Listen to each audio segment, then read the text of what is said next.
Well, I jumped off into something last night that I thought was long dead, and that was the Scott Bensack saga.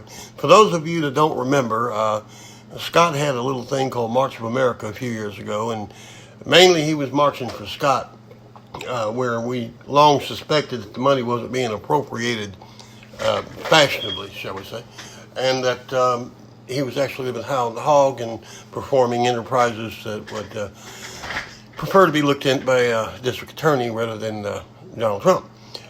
And eventually he fell into discord, and eventually he died.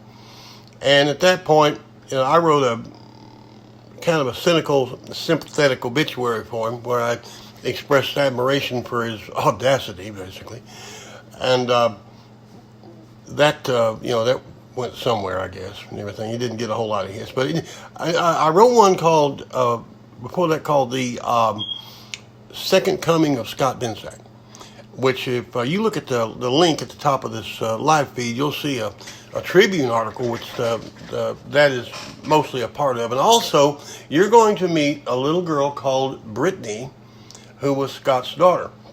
Now, Brittany was like 16 years old when he popped back into her life and everything. And basically, yesterday she came clean and she made a video explaining little details of what happened. And it was horrendous. It was horrendous. He had come in and basically just ruined her life, but he ruined a lot of lives. He messed up a lot of people. So her story basically goes in concert with just about everybody else that Scott touched through his life. His last little scam was a thing called the Atlas, or Atmos, I think Atlas, where he was trying to sell missile silos in Kansas to people as a refuge, some kind of condos for the end of the world. Well, like I said, he finally drew his last breath, and his March for America was being run at that moment by Dawn Morgan. Now, Dawn was Scott's girlfriend, pretty good with computers. She was a loan officer out of California.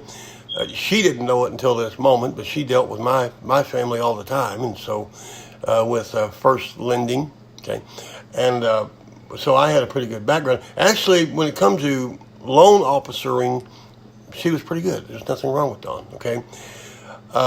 When it comes to running scams with Scott to rip people out of their money, I guess she was even better, okay? Well, as luck would have it, I saw this video last night. Instantly, the girl's very upset. I mean, there's no doubt that there was something wrong in her life. She's very upset.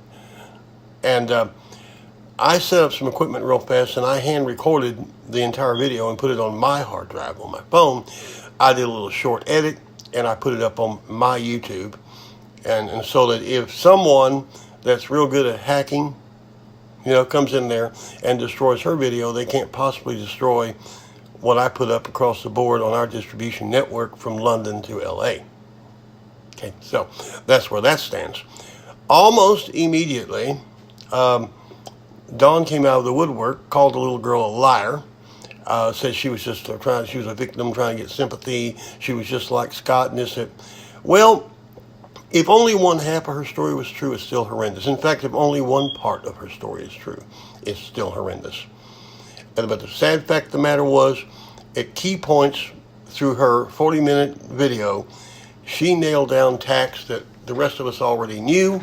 She nailed down things that we already suspected, and it perfectly went with what was going on. And that's what really happened, okay?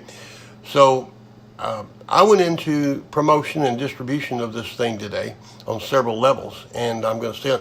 Now, I'm not going to make a career out of this, okay? It's going to be one story out of many, but I am getting with Anthony Thomas and the other people involved with the Liberty Beacon, because I'm taking over and being the host of a show called Targeted Individuals. The original premise of the show was people who are targeted by government entities with devices and stuff like that. We're going to expand that to include anyone who's been attacked on a systematic basis, gaslighted, tried to have their vision of reality shaken, coerced, extorted, any of this. And I'm beginning to think that Miss Brittany just might be the first person that we spotlight. and show that it doesn't have to be the government. It doesn't have to be the military. You can be targeted by a criminal con man with an adventurous girlfriend. Anybody can be targeted anyway, anytime. Being targeted means that somebody has drew a target on your back, and for one reason or another, they want to bring you down. That's what it truly means, and that's where we're going. The last thing I'd like to say, without going, the MFA organization, when a new Scott took over, his real name's Scott, he immediately booted Don out right then, which looked like a good move. While I don't get printed up in his MFA thing, but he worries about planets, and end of the world stuff, and that's cool. A lot of people do that. It's no big deal. But if there's any income coming in, excessive income, I don't mean if he's just trying to pay the light bill and keep the studio going, but if you're making a big profit, we're going to try to start down here, and I think that him and the current MFA organization might slide a little coin over to Brittany to help alleviate some of this debt that Scott left, that people are having to mortgage their homes to eat, stuff like that. And Miss Brittany is a jewelry maker. She makes jewelry, and she makes good jewelry. And so hopefully give her some ideas, maybe some orders for her business. She's only 19 years old, and she thinks her whole life is over.